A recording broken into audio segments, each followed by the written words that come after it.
연희야, 반드시 돌아와 찾겠다. 강물 소리가 그 외침을 집어삼켰습니다.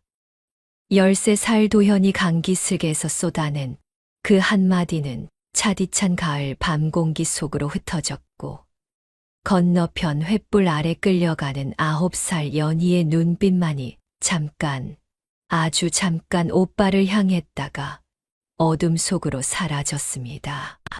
그것이 남매의 마지막 눈맞춤이었습니다.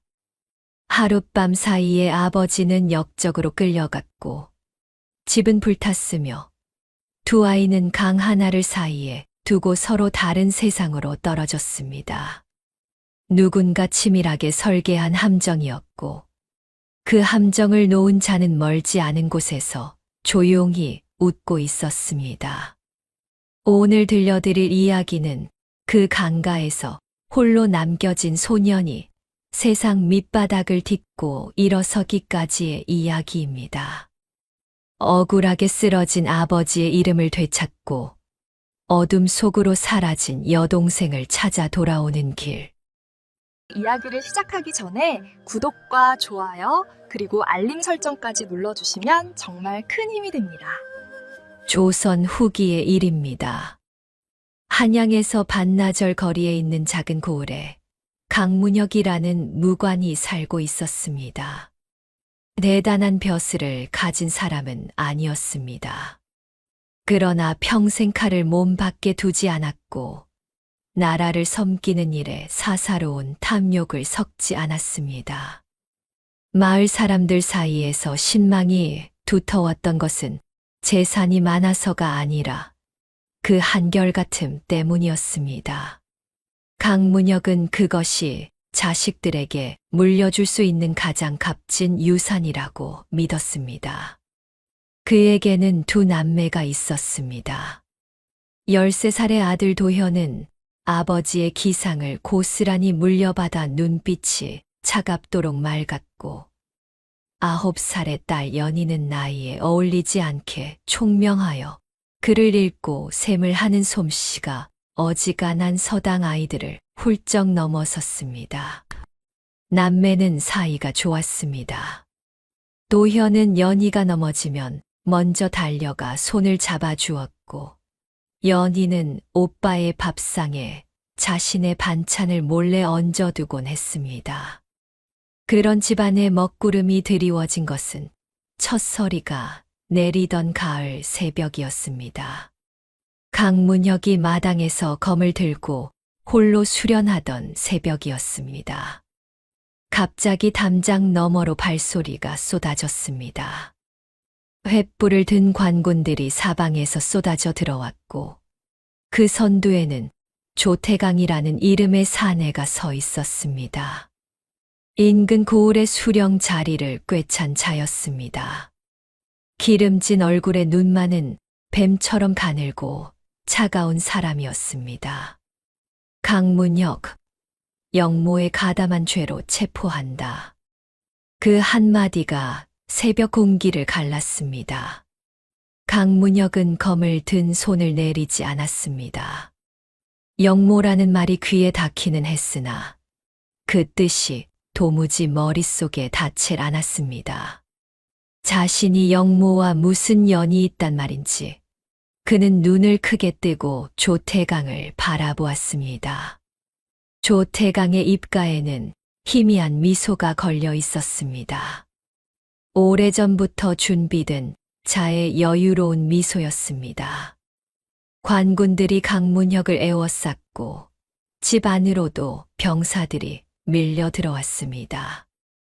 자다가 소리를 듣고 뛰쳐나온 도현은 아버지가 포박당하는 것을 두 눈으로 보았습니다. 어린 연희는 오빠의 등 뒤에 바짝 붙어 손을 떨었습니다. 강문혁은 끌려가면서도 아들 쪽으로 고개를 돌렸습니다. 말 한마디 없었습니다. 그러나 그 눈빛만으로도 도현은 알 수 있었습니다. 살아라. 버텨라. 그것이 아버지가 전한 마지막 말이었습니다. 도현은 연희의 손을 낚아채듯 잡고 헛간 뒤로 몸을 숨겼습니다. 숨을 죽이고 있는 사이 마당에서 조태강의 목소리가 들려왔습니다. 역적의 자식들도 잡아들이라는 명이었습니다. 도현의 가슴이 철렁 내려앉았습니다. 더 이상 숨어 있을 수 없었습니다. 연희를 끌어당기며 어둠 속으로 뛰어들었습니다. 밤길을 달렸습니다. 등 뒤로 횃불이 쫓아왔고 병사들의 함성이 귓전을 가득 채웠습니다. 도현은 연희의 손을 놓지 않으려 이를 악물었습니다. 마을 어귀를 지나고 논두렁을 지나 강가로 내려갔습니다. 가을 강물은 차갑고 물살은 빨랐습니다. 도현은 연희를 먼저 건너게 하려 했습니다. 그 순간이었습니다. 어둠 속에서 튀어나온 병사 하나가 연희의 옷자락을 낚아챘고 도현이 몸을 돌리는 사이 두 사람의 손이 떨어졌습니다. 강물이 두 아이 사이를 갈라놓듯 파고들었고 연희의 눈이 공포로 가득 찬 채 오빠를 바라보았습니다. 오라버니, 그 한마디가 강물 위로 퍼졌습니다. 도현은 강 속으로 뛰어들려 했으나 뒤에서 병사들이 들이닥쳤습니다. 그는 몸을 물속으로 던져 물살을 타고 겨우 달아났습니다. 온몸이 얼어붙는 것 같았습니다.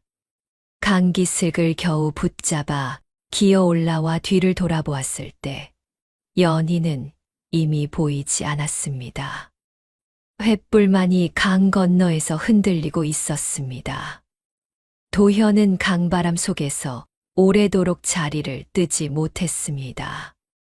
아버지는 포박된 채 사라졌고 어머니는 이미 몇 해 전에 세상을 떠났으며 곁에 남은 단 하나의 혈육마저 어둠 속으로 끌려갔습니다. 13살 소년이 가진 것은 젖은 몸뚱이 하나뿐이었습니다. 울었습니다. 소리 없이 울었습니다. 강물이 그 울음을 받아 멀리 흘려보냈습니다.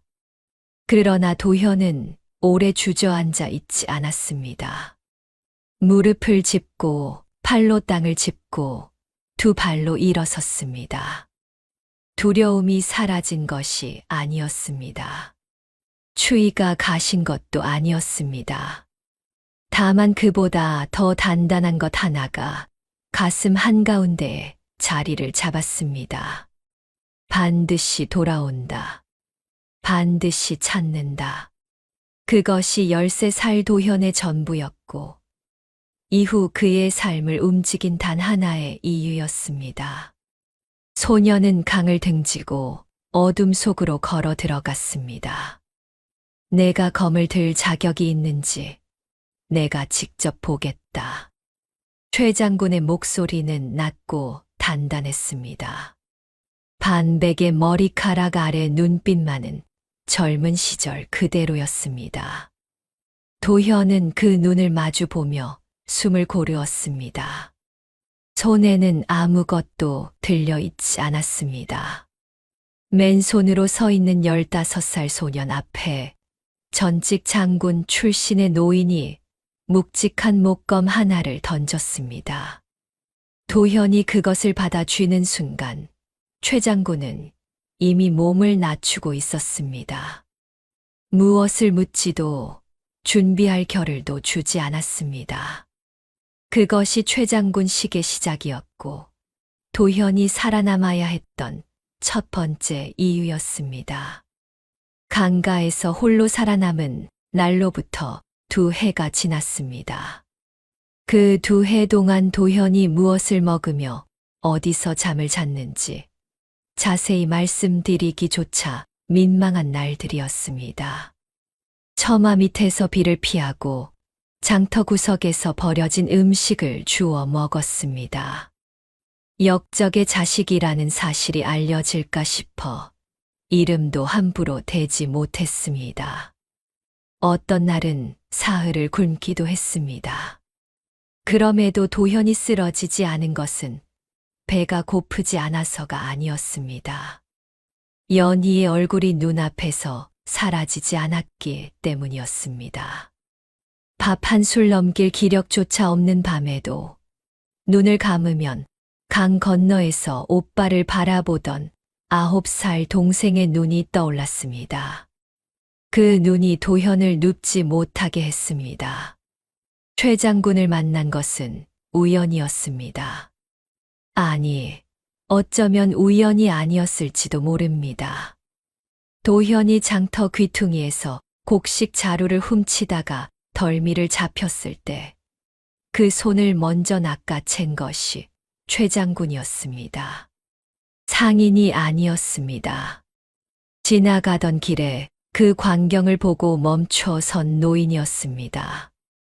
사람들이 몰려들기 전에 도현을 끌어당겨 골목으로 데려갔고 아무 말 없이 품에서 떡 하나를 꺼내 내밀었습니다.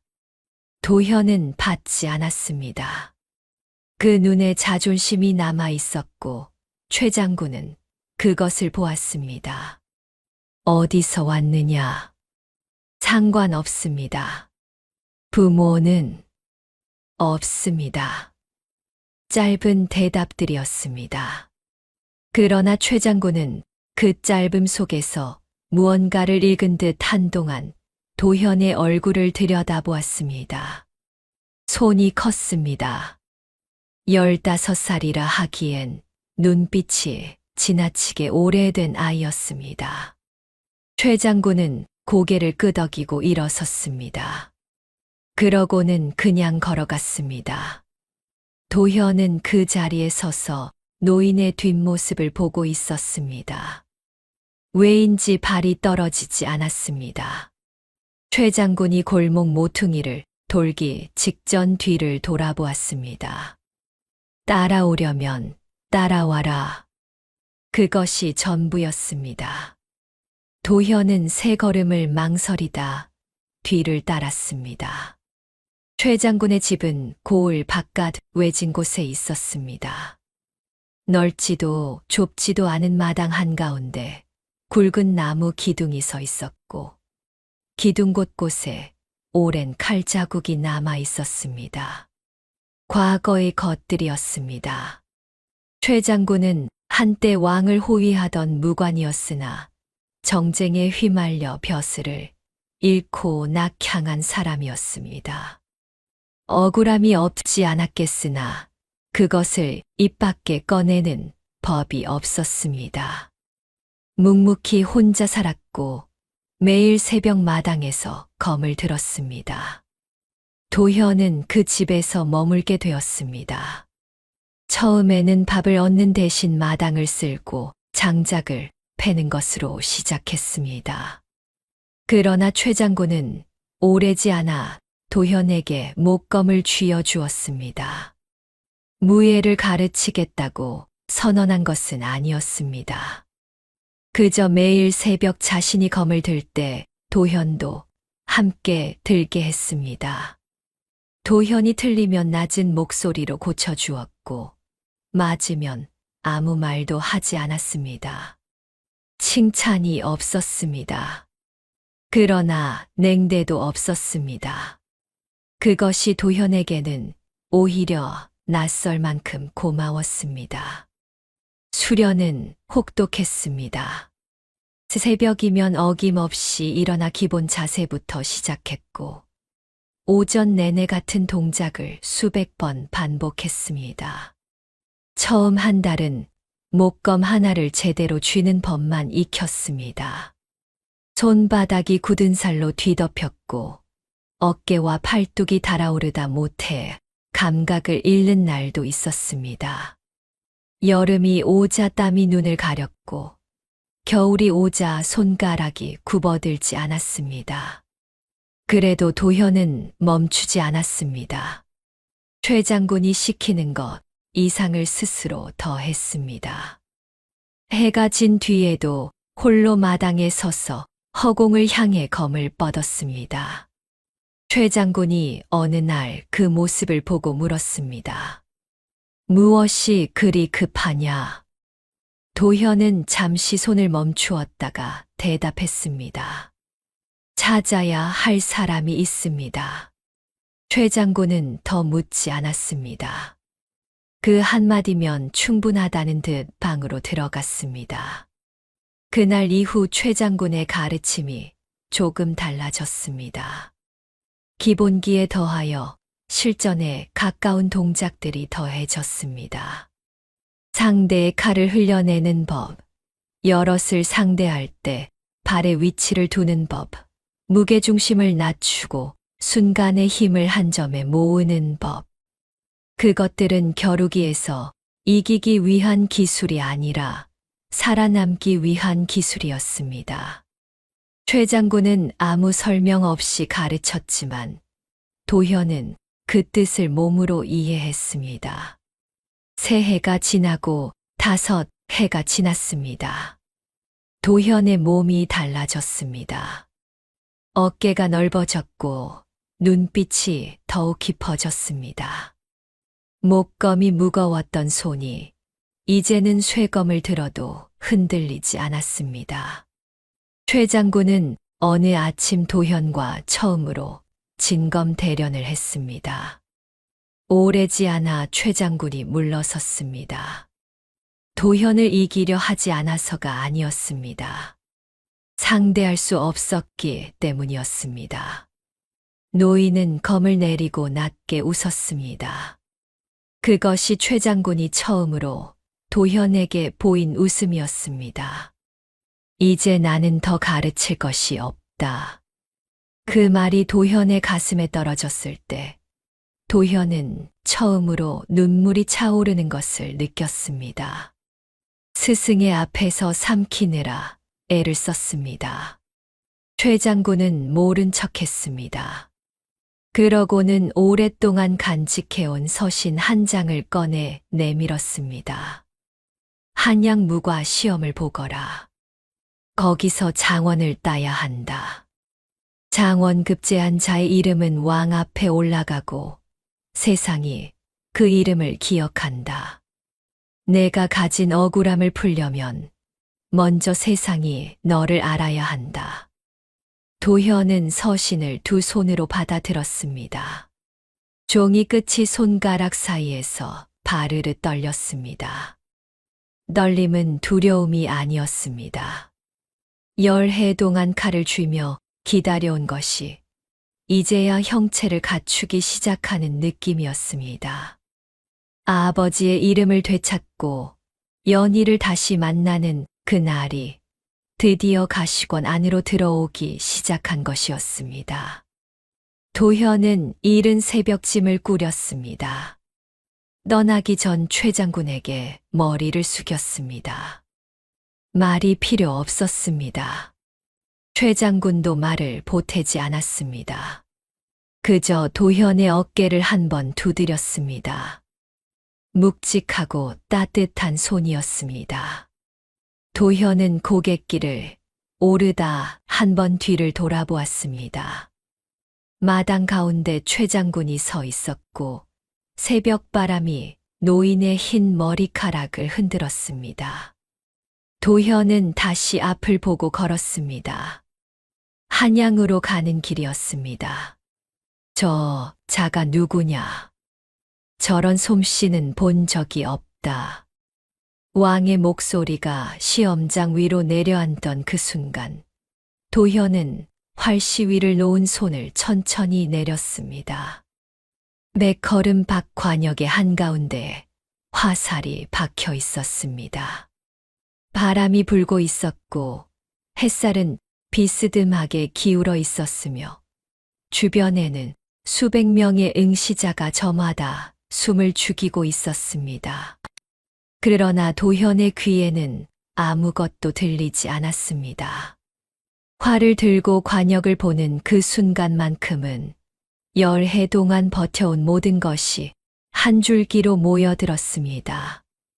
아버지가 끌려가던 새벽, 강 건너로 사라지던 연희의 눈빛, 최 장군의 낮고 단단한 목소리. 그 모든 것이 화살 하나에 담겨 날아갔습니다. 한양 무과 시험장은 이른 아침부터 사람들로 가득 차 있었습니다. 전국 각지에서 올라온 응시자들이 저마다 가문의 이름을 등에 짊어지고 자리를 잡았습니다. 이름 있는 무관 집안의 자제들은 갑옷도 단단하고 얼굴빛도 여유로웠습니다. 반면 도현은 낡은 무복 차림이었습니다. 뒤에서 수군대는 소리가 들렸습니다. 어느 집안 자식인지 모르겠다느니, 행색이 초라하다느니 하는 말들이었습니다. 도현은 듣고도 고개를 돌리지 않았습니다. 이미 오래전에 내려놓은 것들이었습니다. 첫 번째 순서는 마상무예였습니다. 말을 달리며 창을 겨누고 목표물을 격파하는 시험이었습니다. 많은 응시자들이 이미 어려서부터 말을 다루며 자란 이들이었습니다. 도현은 말에 오른 순간부터 달랐습니다. 말이 그를 알아보는 것처럼 움직임이 고요했습니다. 달리는 속도가 붙을수록 도현의 자세는 흐트러지기는커녕 더욱 낮고 단단해졌고, 창끝이 목표물의 정중앙을 꿰뚫는 순간 주변에서 낮은 탄성이 흘러나왔습니다. 시험관들이 눈짓을 주고받았습니다. 두 번째는 검술 대련이었습니다. 제비뽑기로 짝을 정해 겨루는 방식이었습니다. 도현의 상대는 덩치가 크고 경력이 오래된 자였습니다. 주변에서 수군대는 소리가 다시 들렸습니다. 이번에는 저 초라한 자가 이기기는 어렵겠다는 내용이었습니다. 도현은 상대의 눈을 보았습니다. 최 장군과 수없이 마주쳤던 그 눈빛과 비교했을 때 상대의 눈에는 아직 여유가 남아 있었습니다. 여유가 남아 있다는 것은 두려움이 없다는 뜻이고, 두려움이 없다는 것은 긴장하지 않는다는 뜻이었습니다. 도현은 그 틈을 알고 있었습니다. 대련이 시작되고 10번의 호흡이 지나기 전에 승부는 결정되었습니다. 그리고 마지막이 활쏘기였습니다. 바람이 바뀌는 시각이었습니다. 많은 응시자들이 바람을 탓하며 관역의 중심에서 벗어난 화살을 아쉬운 눈으로 바라보았습니다. 도현이 시위를 당기던 순간 왕이 마침 시험장을 돌아보던 참이었습니다. 화살이 떠나고 관역에 꽂히고 그 정적 속에서 왕의 한마디가 나왔습니다. 저 자가 누구냐? 시험관이 명부를 뒤적였습니다. 강도현, 출신 고을, 인근 지방, 연고 가문, 없음. 시험관의 목소리가 조금 머뭇거렸습니다. 가문이 없다는 것은 뒤를 봐줄 이름이 없다는 뜻이었고, 이름 없는 자가 이 자리에서 이만한 솜씨를 보였다는 것은 시험관으로서도 처음 겪는 일이었습니다. 왕은 잠시 생각하더니 고개를 끄덕였습니다. 저 자를 장원으로 올려라. 그 말이 시험장에 떨어지던 순간 도현은 눈을 감았습니다. 머릿속에서 무언가가 무너지는 소리가 들렸습니다. 둑이 터지듯 쏟아지려는 것을 꾹 참았습니다. 지금은 때가 아니었습니다. 아직 해야 할 일들이 남아 있었습니다. 장원급제자에게 내려지는 예식은 다음 날 아침에 치러졌습니다. 홍패가 내려졌습니다. 가문이 있는 자라면 어사화를 꽂고 말을 타고 고향으로 돌아가는 영광을 누렸겠지만 도현에게 내려진 것은 홍패와 장검 한 자루였습니다. 왕이 직접 하사한 것이었습니다. 도현은 두 손으로 그것을 받아들고 머리를 조아렸습니다. 눈물이 차오르는 것을 다시 한 번 삼켰습니다. 칼을 쥔 손이 떨렸습니다. 그날 저녁 도현은 한양 거리를 걸었습니다.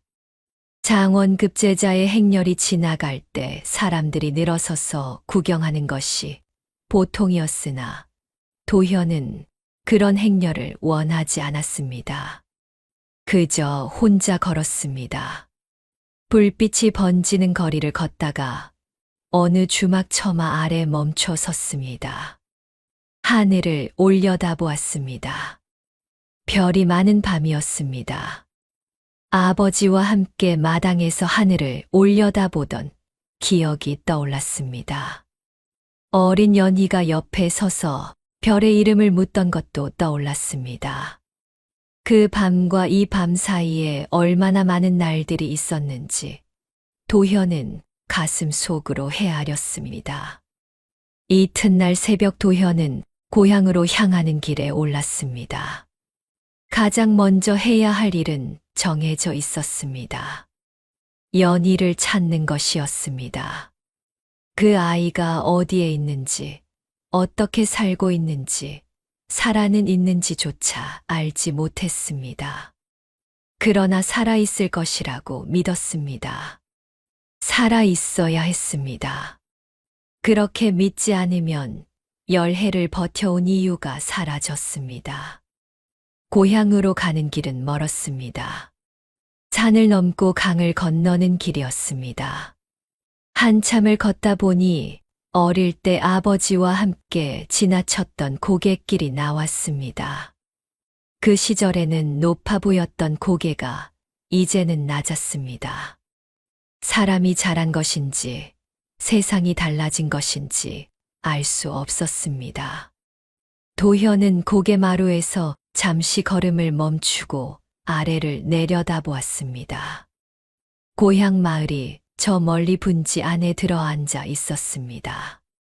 연기가 피어오르고 있었습니다. 사람들이 아직 살고 있었습니다. 내려가는 길에서 첫 번째로 마주친 것은 마을 어귀의 노파였습니다. 예전에는 얼굴을 알던 분이었으나 세월이 흐른 탓에 노파 쪽에서 도현을 알아보지 못했습니다. 도현이 먼저 말을 걸었습니다. 오래전에 이 마을에 강문혁이라는 무관이 살았습니다. 그 집 자식들이 어찌 되었는지 혹시 아십니까? 노파의 얼굴빛이 순간 굳어졌습니다. 눈이 흔들렸습니다. 도현은 그 얼굴 변화를 놓치지 않았습니다. 노파는 한동안 말을 잇지 못하다가 입술을 달싹였습니다. 그러나 무슨 말을 해야 할지 모르겠다는 듯 입을 닫았습니다. 그 침묵이 무겁게 가라앉던 순간 저 멀리 마을 안쪽에서 아이들이 뛰어다니는 소리가 들려왔습니다. 노파는 그쪽을 흘끗 보고는 도현에게 작은 목소리로 말했습니다. 이 마을에서 물으시면 아무도 입을 열지 않을 겁니다. 조태강 어른 눈치가 여기까지 미치거든요. 조태강. 열해 만에 다시 듣는 이름이었습니다. 도현의 손이 장검 자루 위에 조용히 얹혔습니다. 그것을 본 노파가 더 이상 말을 잇지 않고 돌아섰습니다. 도현은 마을 쪽을 바라보았습니다. 저 안에 무언가가 있었습니다. 그리고 그 무언가는 반드시 마주해야 할 것이었습니다. 마을 사람들의 표정은 하나같이 이상했습니다. 장원급제자가 돌아왔다는 소문이 퍼졌음에도 기뻐하는 얼굴이 없었습니다. 눈을 피하거나 말을 아끼거나 괜히 다른 쪽을 바라보았습니다. 도현은 그 낯선 침묵 속을 걸었습니다. 장검이 허리춤에서 조용히 흔들렸습니다. 가슴 한켠에서 불길한 예감이 고개를 들었습니다. 그러나 도현은 멈추지 않았습니다. 연희가 이 마을 어딘가에 있다면 그 어떤 낌새도 외면하지 않을 작정이었습니다.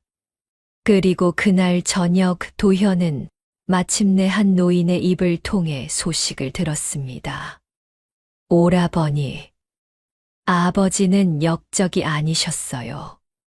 그 말이 도현의 귓속으로 파고들던 순간 세상이 잠깐 멈추는 것 같았습니다. 좁고 어두운 행랑채 아니었습니다. 낡은 창호지 사이로 달빛이 가늘게 새어 들어왔고 그 빛 아래 앉아 있는 사람이 연이었습니다. 10해 전 강 건너로 사라지던 9살 아이가 이제는 19의 여인이 되어 있었습니다. 얼굴은 야위었고 손은 거칠었으며 눈 아래에는 오랜 고된 날들이 새긴 흔적이 남아 있었습니다. 그러나 눈빛만은 달라지지 않았습니다. 오빠를 알아보는 그 눈빛만은 10해 전 강가에서 보았던 것과 조금도 다르지 않았습니다. 소식을 전해준 것은 마을 어귀에 사는 늙은 두 부장수였습니다. 도현이 그날 저녁 묵을 곳을 찾아 헤매다 우연히 마주친 노인이었습니다. 처음에는 그 노인도 입을 열려 하지 않았습니다. 조태강의 이름이 나오자마자 눈을 내리깔고 손을 저었습니다. 그러나 도현이 허리춤에 홍패를 꺼내 보이고 자신이 이 마을 강문혁의 아들임을 밝히자 노인의 표정이 달라졌습니다. 오래 묵은 것이 조금씩 풀리는 얼굴이었습니다. 연희는 살아 있었습니다.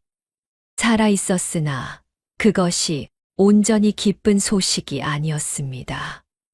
강문혁이 역적으로 몰려 처형된 직후 연희는 역적의 딸이라는 이유로 관아에 끌려갔습니다. 관비가 된 것이었습니다. 한동안 관아 부엌을 전전하다가 몇 해 뒤 조태강이 그 지역의 실권을 쥐면서 연희를 자신의 집으로 데려갔습니다. 명목은 관비의 이전이었으나 실상은 조태강이 직접 손을 쓴 것이었습니다. 연희가 강문혁의 딸이라는 사실을 알면서도 데려간 것이었고 그 이유를 아는 사람은 많지 않았습니다. 노인은 거기까지 말하고 입을 다물었습니다. 더 이상은 자신도 모른다고 했습니다. 도현은 그날 밤 조태강의 집 담장 밖을 오래 서성였습니다. 집은 컸습니다. 담장이 높았고 안에서 불빛이 흘러나왔습니다. 기름진 웃음소리도 들렸습니다. 누군가를 대접하는 자리인 듯했습니다. 도현은 장검에 손을 얹은 채 그 웃음소리를 들었습니다. 손에 힘이 들어갔다가 풀렸습니다.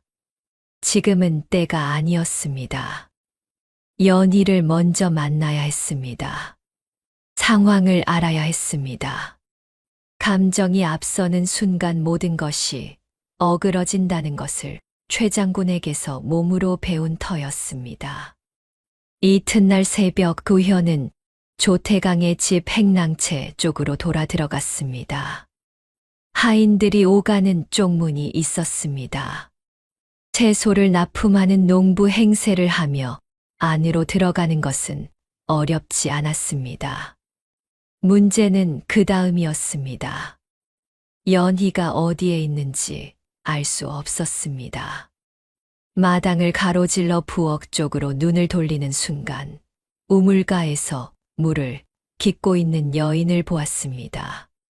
낡은 무명 치마였습니다. 고개를 숙이고 두레박을 끌어올리는 손이 가늘었습니다. 도현의 발이 멈추었습니다. 그 여인이 고개를 들었습니다. 두 사람의 눈이 마주쳤습니다. 한순간이었습니다. 연희의 입술이 달싹였고 소리가 나오기 전에 그 눈에 눈물이 맺혔습니다. 도현은 빠르게 주위를 살피고 연희 쪽으로 다가갔습니다. 말을 할 수 없었습니다. 소리를 내면 안 되는 자리였습니다. 그저 연희의 손을 잡았습니다. 거칠어진 손이었습니다. 마디마디에 굳은 살이 박혀 있었습니다. 도현은 그 손을 꼭 쥐었습니다. 연희는 입술을 깨물며 울음을 삼켰습니다. 두 사람은 말 한마디 없이 오래 그렇게 있었습니다. 해질 무렵 도현은 연희를 행랑채 구석으로 불러냈습니다. 다른 하인들이 자리를 피해 있을 시간이었습니다. 좁고 낮은 공간이었습니다. 연희는 오빠 앞에 앉아 처음에는 아무 말도 하지 못했습니다. 그저 도현의 얼굴을 오래 들여다보았습니다.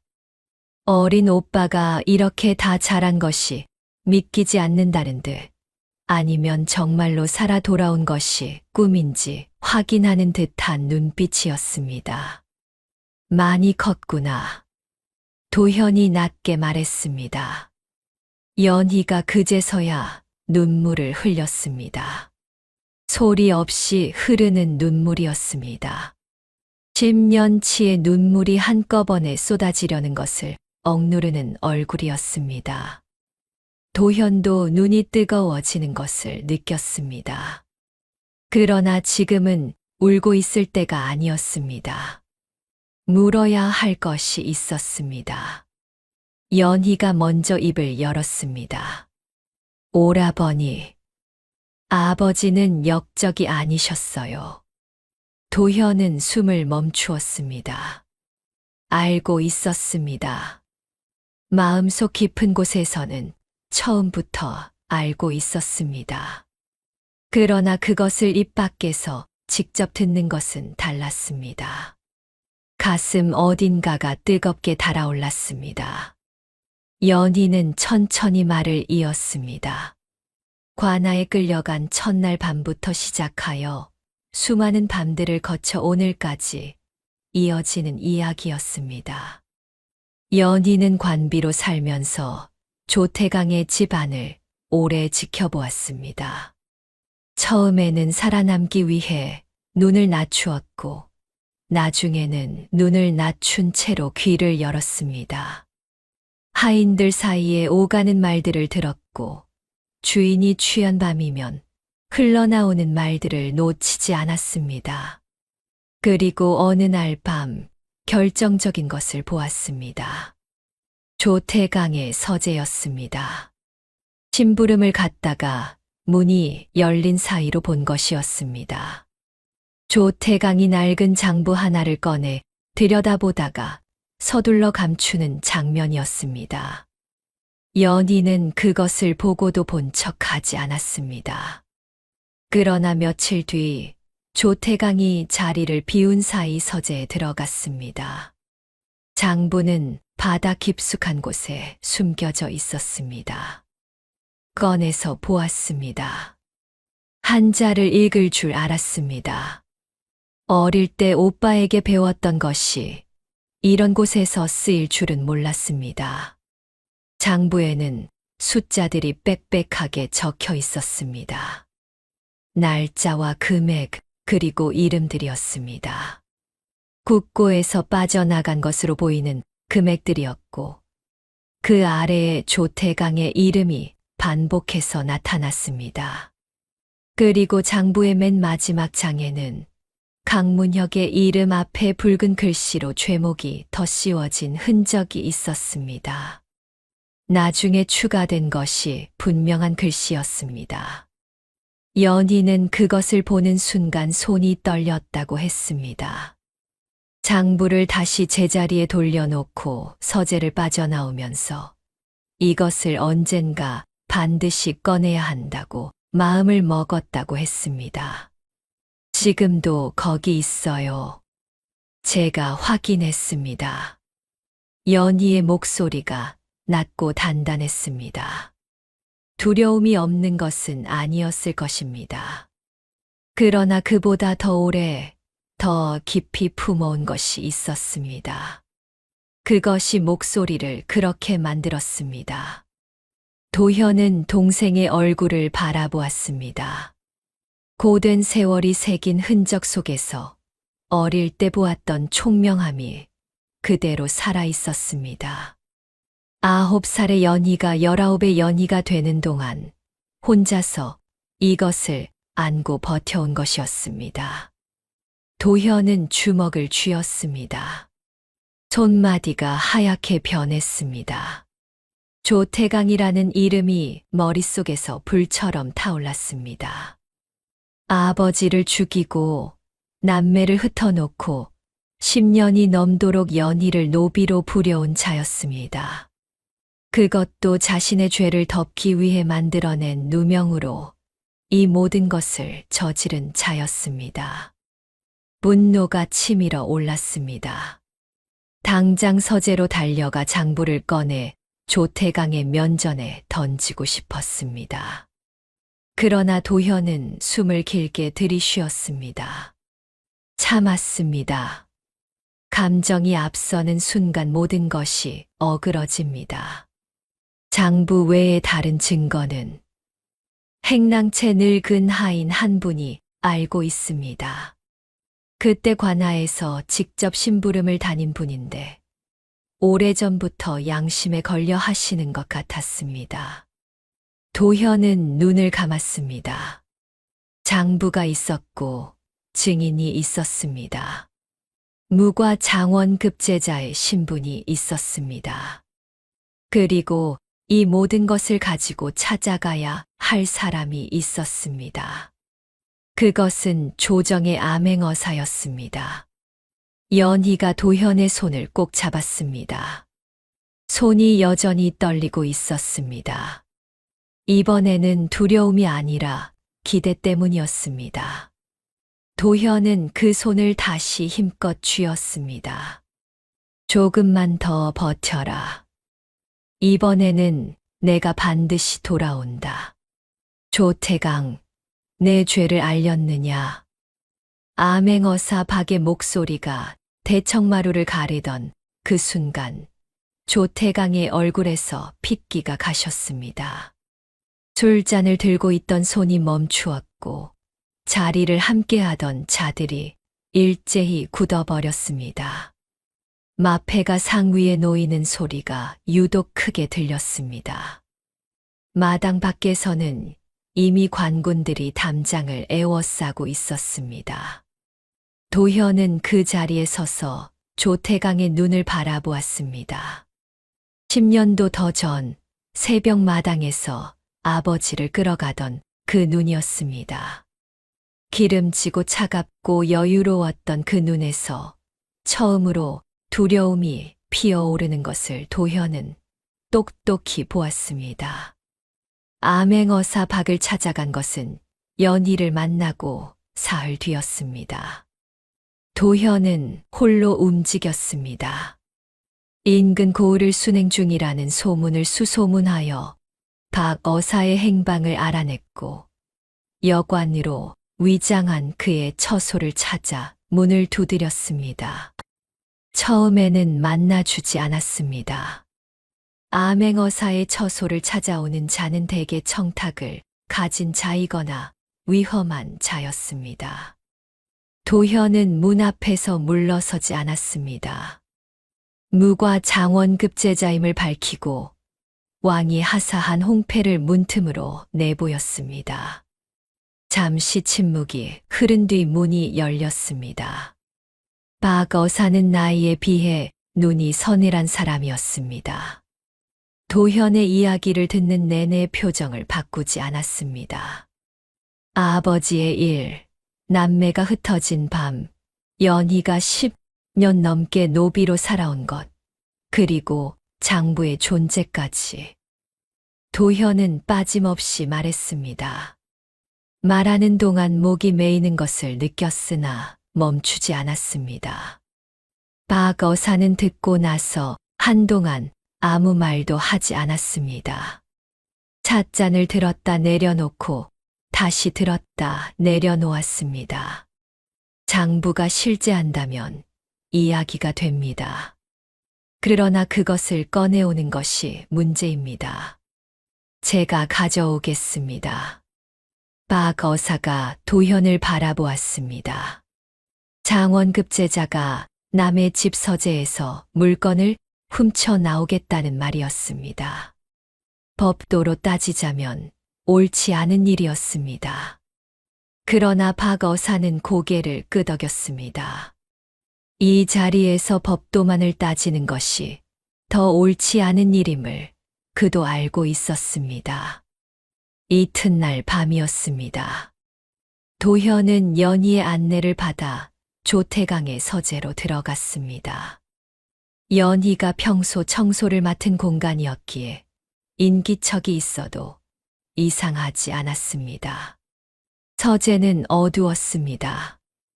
연희가 가리킨 곳은 서안 아래였습니다. 바닥 판자를 드러내자 낡은 보자기에 쌓인 장부 하나가 나왔습니다. 도현이 그것을 펼쳤습니다. 달빛도 없는 밤이었으나 연희가 준 작은 등잔 하나로 글씨를 읽기에는 충분했습니다. 연희의 말대로였습니다. 국고에서 빠져나간 금액들, 날짜들, 그리고 조태강의 이름이 반복되는 행들이 있었습니다. 그리고 마지막 장. 강문혁이라는 이름 위로 붉은 글씨가 덧씌워져 있었습니다. 나중에 얹은 글씨임이 분명했습니다.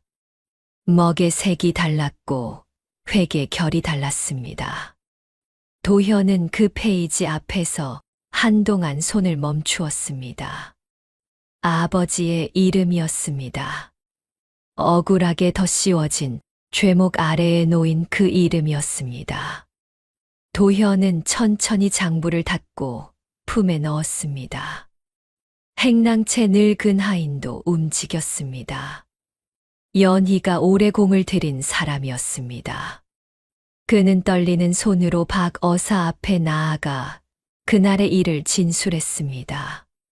조태강이 국고를 빼돌릴 때 심부름을 다녔던 것, 강문혁에게 죄를 뒤집어 씌우라는 지시를 조태강에게서 직접 들었던 것, 그러나 두려워 지금껏 입을 열지 못했던 것. 목소리가 흔들렸으나 말의 내용은 분명했습니다. 박 어사는 그 진술을 하나하나 받아 적었습니다. 사흘 뒤였습니다. 박 어사가 움직였습니다. 암행어사 출도는 언제나 예고 없이 이루어졌습니다. 조태강의 집에서 잔치가 열리던 저녁이었습니다.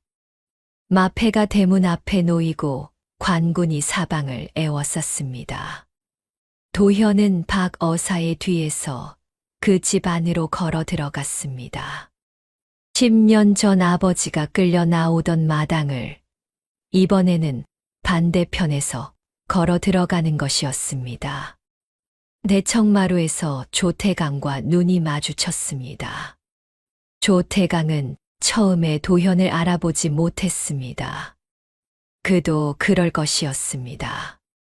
13살 소년의 얼굴과 지금의 얼굴은 달라도 너무 달랐습니다. 박 어사가 장부를 펼쳐 보이고 죄목을 읽어내려가는 동안 조태강의 눈이 점점 흔들렸습니다. 그러다 도현과 다시 눈이 마주치는 순간 조태강의 얼굴에서 무언가가 무너졌습니다. 알아본 것이었습니다. 강문혁의 아들이구나. 조태강의 목소리가 낮게 떨렸습니다. 도현은 대답하지 않았습니다. 대답할 필요가 없었습니다. 이미 모든 것이 장부 안에 있었고 노인의 진술 안에 있었으며 박 어사의 손 안에 있었습니다. 도현이 해야 할 말은 이미 10년 전 강가에서 다 했습니다. 조태강은 그날 저녁 포박되었습니다. 아들 조명준도 함께였습니다. 조명주는 끌려가면서도 영문을 모르는 얼굴이었습니다. 아버지가 무슨 일을 했는지 정말로 몰랐던 것인지 아니면 알고도 모른 척 해온 것인지는 알 수 없었습니다. 다만 그것은 이제 조정이 가릴 일이었습니다. 도현이 나설 자리가 아니었습니다. 조태강 일가의 재산은 모두 몰수되었습니다. 그 집에 딸린 하인과 관비들은 신분이 풀렸습니다. 연희도 그 자리에서 신분을 회복했습니다. 연희는 해방의 순간에도 소리내어 울지 않았습니다. 그저 눈을 감고 오래 서 있었습니다. 눈꺼풀 아래로 눈물이 흘렀습니다. 마당에 서 있는 도현을 바라보다가 천천히 걸어왔습니다. 도현이 한 발 앞으로 나섰습니다. 두 사람 사이의 거리가 줄어들었습니다. 말이 없었습니다. 말이 필요하지 않았습니다. 조정의 처분은 그로부터 며칠 뒤에 내려졌습니다. 강문혁의 죄는 완전히 씻겨졌습니다. 역적이라는 이름이 지워졌고 충절을 기린다는 왕명이 내려졌습니다. 충절문이라는 이름의 편액이 강씨 집안의 옛터에 세워지게 되었습니다. 도현은 그 소식을 듣던 날 홀로 아버지의 무덤을 찾아갔습니다. 산자락 외진 곳에 있는 작은 무덤이었습니다. 오래전 마을 사람 하나가 몰래 만들어 두었다는 것을 노인에게 들었습니다. 도현은 무덤 앞에 무릎을 꿇었습니다. 아무 말도 하지 않았습니다. 다만 오래도록 그 자리에 있었습니다. 바람이 불고 풀잎이 흔들렸습니다. 아버지가 어딘가에서 듣고 있을 것이라고 생각했습니다. 며칠이 지난 뒤 복권된 옛집 마당에서 도현은 연희와 나란히 앉아 있었습니다. 집은 허물어져 있었습니다. 담장은 무너졌고 지붕은 내려앉았습니다. 그러나 마당 한가운데 서 있던 감나무 한 그루는 살아 있었습니다. 아버지가 심었던 나무였습니다. 붉은 감이 가지마다 달려 있었습니다. 도현은 그 나무를 바라보다가 연희에게 말했습니다. 이제 아무도 우리를 역적의 자식이라 부르지 못한다. 연희는 눈물을 손등으로 닦았습니다. 그러고는 천천히 미소 지었습니다. 오래전에 잃어버렸던 것이 돌아온 사람의 얼굴이었습니다. 오라버니가 약속을 지켜주셨어요. 감나무 가지 사이로 바람이 지나갔습니다. 남매는 그 자리에서 오래 말이 없었습니다. 해가 기울어 마당에 긴 그림자를 드리웠고 그림자 위로 감나무 잎이 하나둘 내려앉았습니다. 아버지의 집이었습니다. 언젠가 돌아오리라 믿었던 곳이었습니다. 그 믿음이 마침내 두 발로 서는데 걸린 시간이 10년이었습니다. 훗날 사람들은 이 이야기를 두고 말했습니다. 장원급제보다 어려운 것은 가족을 지키는 일이었다고. 그러나 도현은 그 말을 듣고 고개를 저었을 것입니다. 어려운 것은 지키는 일이 아니었습니다. 포기하지 않는 것이었습니다. 강가에서 혼자 남겨진 그 새벽부터 마당에서 감나무 그림자를 보던 이 가을 저녁까지 단 한 번도 내려놓지 않은 것이 결국 이 자리까지 데려온 것이었습니다. 조선 후기 어느 작은 고을에서 있었던 일이라고 합니다.